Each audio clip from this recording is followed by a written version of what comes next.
Okay, real question. Have you ever met someone who just thinks differently from everyone else? Someone who seems 10 steps ahead, gets bored easily, asks questions nobody else even thought of, but somehow also struggles with things that seem incredibly simple to everyone else? That's not a coincidence. That's psychology. Scientists have spent decades studying the minds of highly intelligent people, and what they found will completely change the way you think about intelligence forever. I'm going to walk you through 7 psychological traits that exist almost exclusively in high IQ individuals, and I promise by the time we hit number 5, you're going to want to send this to someone you know. Let's get into it. Trait number 1, and this is going to hit home for a lot of people.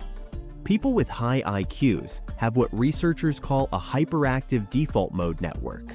In plain English, their brain is literally running in the background 24/7.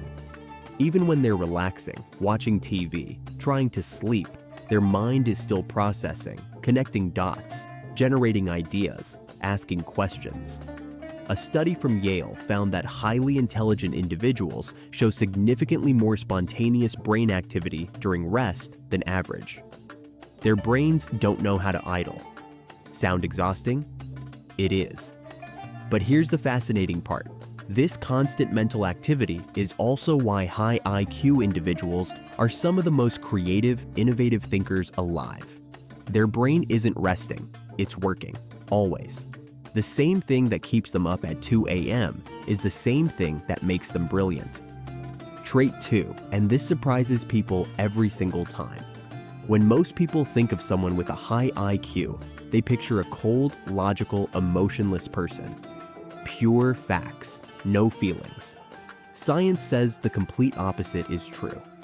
Psychologist Kazimierz Dabrowski studied gifted individuals for decades and discovered what he called psychomotor overexcitability, a heightened intensity in how high IQ people experience emotions and the world around them. In simple terms, they don't just feel emotions, they feel them at full volume. They cry at movies others found forgettable. They feel deep injustice over things others brush off. They can get physically overwhelmed by loud environments, conflict, or even a beautiful piece of music. And because the world tells them you're so smart, just logic your way through it, most of them have never been given permission to acknowledge how deeply they feel things. High IQ and deep emotional sensitivity aren't opposites. They almost always come together. Trait 3. And this one explains so much about how high IQ people operate in daily life. They are constitutionally incapable of accepting things at face value. Rules, traditions, social norms, instructions. Where most people just go along with things, a high IQ mind immediately asks, why? Who decided this? Does this actually make sense? Is there a better way? Researchers at the University of Michigan found that high IQ individuals score significantly higher on intellectual curiosity. Their brains are literally wired to chase the next question. This is why so many high IQ people struggle in rigid environments like schools, traditional workplaces, and structured routines. It's not that they can't follow rules. It's that their brain demands to understand why the rule exists before it can comply with it. And that relentless questioning? That's exactly how every major scientific breakthrough, every social revolution, every world-changing idea has ever started. Someone asked why when everyone else just accepted things as they were. Trait 4. Pay close attention to this one, because this is something high IQ individuals almost never talk about openly. Psychologist Letta Hollingworth discovered something she called the threshold of social isolation. Beyond a certain level of intelligence, connecting with other people becomes genuinely difficult. Not because the person is arrogant or antisocial, but because their mind is operating on a frequency most people around them simply can't tune into. If you're at dinner and your mind is naturally thinking about behavioral patterns, systems, or why people do what they do, and the conversation around you is about something completely surface level, you don't feel superior, you feel alone. So most high IQ people develop a remarkable skill. They learn to meet people where they are. They adjust. They show up in conversations that don't fully engage them. From the outside, they look completely social. But quietly, many of them spend their whole lives searching for people who truly get them. And we haven't even gotten to the best part yet. Trait 5. Here we go. This is the one I told you you'd want to send to someone. Most people fail at something, feel bad for a bit, and move on. High IQ individuals do something completely different. Researchers call it rumination, the tendency to mentally replay events, pick apart every decision, and reconstruct the scenario dozens of times to find what went wrong. Now here's what's fascinating. On the surface, this looks like overthinking, like self-torture. But what's actually happening neurologically is extraordinary. The high IQ brain isn't just replaying the failure, it's extracting data from it, running simulations, building a mental model so detailed that the same mistake becomes nearly impossible to repeat.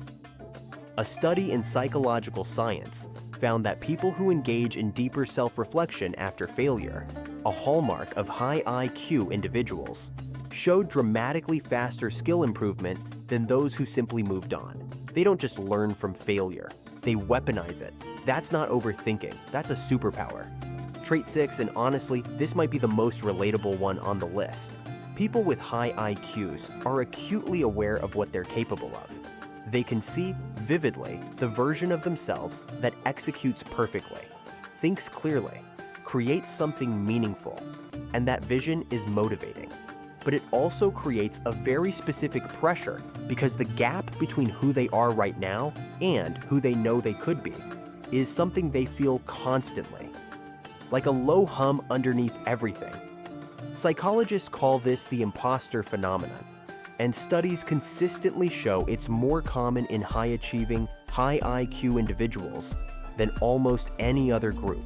They've studied everything, thought from every angle, and still feel like they're not ready. Not good enough yet. But here's what matters. That inner standard, that relentless drive for better, it's the same force behind some of the most remarkable work ever produced by human beings. The pressure and the brilliance come from the exact same place. And finally, trait 7, the one that ties everything together.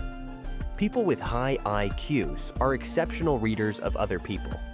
Their elevated pattern recognition means they're picking up on micro-expressions, shifts in tone, and behavioral signals that most people never consciously register.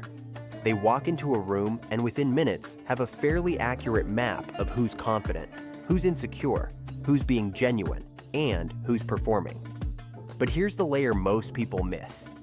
Because they understand people so deeply, they also have enormous capacity for empathy.